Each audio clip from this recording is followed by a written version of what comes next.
युवराज की कुछ बातें जो है उसने सुन ली है। अब उसे समझ आ रहा है कि कुछ ना कुछ गड़बड़ ज़रूर है और अंजलि भाभी के साथ कुछ होने वाला है और अंजलि भाभी को इस घर में आना चाहिए था। वो इस तरीके की बातें सोच रही है।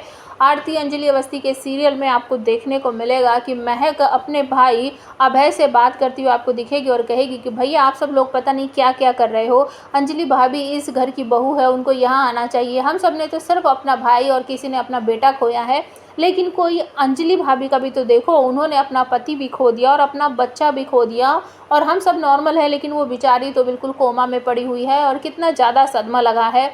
हमें उनको इस घर में लेकर आना चाहिए था, उनकी देख रेख करनी चाहिए थी और अमन भैया की आत्मा जो है वो कितना ही दुख में होगी ये सब देखकर। लेकिन अभय भड़क पड़ता है और कहता है तुम छोटी हो, छोटी ही रहो और इतनी बड़ी बड़ी बातें बोलने की कोई ज़रूरत नहीं है। हम सब बड़े हैं ये सब देखने के लिए, फैसला करने के लिए कि कौन इस घर में आएगा और कौन नहीं आएगा।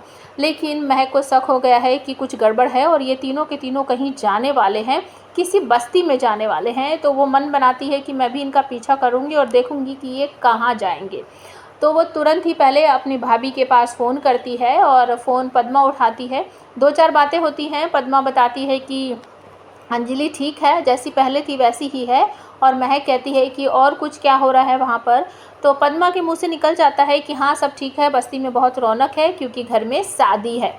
अब महक को ये समझ नहीं आता कि शादी किसकी है, उस घर में कौन है, किसकी शादी है। तो वो पूछ लेती है कि किसकी शादी है, तो पद्मा बता देती है आरती की शादी है। अब महक को ये समझ नहीं आता आरती है कौन और किसकी शादी है।